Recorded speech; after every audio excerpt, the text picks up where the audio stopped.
அந்த நல்லது மோடி ஐயா, அம்மா ஊறுகாய் போடுற நிர்மலா மாமி யாரும் சொல்லல.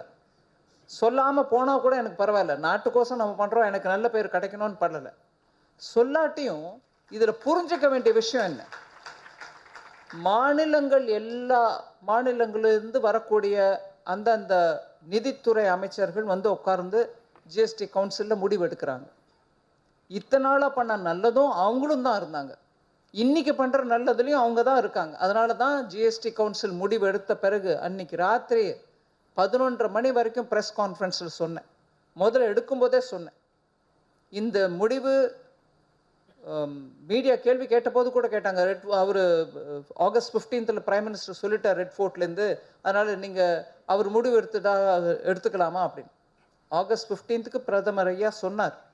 அந்த முடிவு எடுத்தது ஜிஎஸ்டி கவுன்சிலில். அதனால தான் நான் இந்த புக்கில் பார்க்குறேன், இந்த இதில் தேங்க்யூ ஜிஎஸ்டி கவுன்சில்னு கூட போட்டிருக்கு. அந்த முடிவு எடுத்தது ஜிஎஸ்டி கவுன்சில் இருந்த அனைத்து நிதி அமைச்சர்களும் சேர்ந்து தான் எடுத்தாங்க.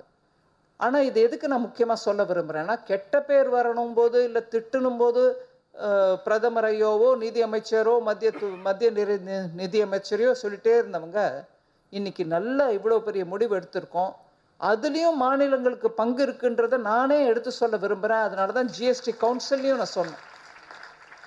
அந்த ப்ரெஸ் கான்ஃபரன்ஸில் வந்து எடுத்து சொன்ன போது நான் சொன்னேன், மாநிலங்களிலிருந்து வந்திருக்கக்கூடிய நிதி அமைச்சர் எல்லாருக்கும் நன்றி சொல்ல விரும்புகிறேன். ஏன்னா அவங்க எல்லாரும் சேர்ந்து ஒத்துழைச்சு இந்த முடிவு எடுக்கணும்னு முடிவு எடுத்தாங்க. ஏன்னா மக்கள் நலன் கோரி வரி விகிதத்தை குறைக்கிறோங்கும் போது அந்த நன்மையை மக்களுக்கு போய் சேர விடாமல் தடுக்கிறதுக்கு யாருக்கு மனசில் தைரியம் இருக்கும்?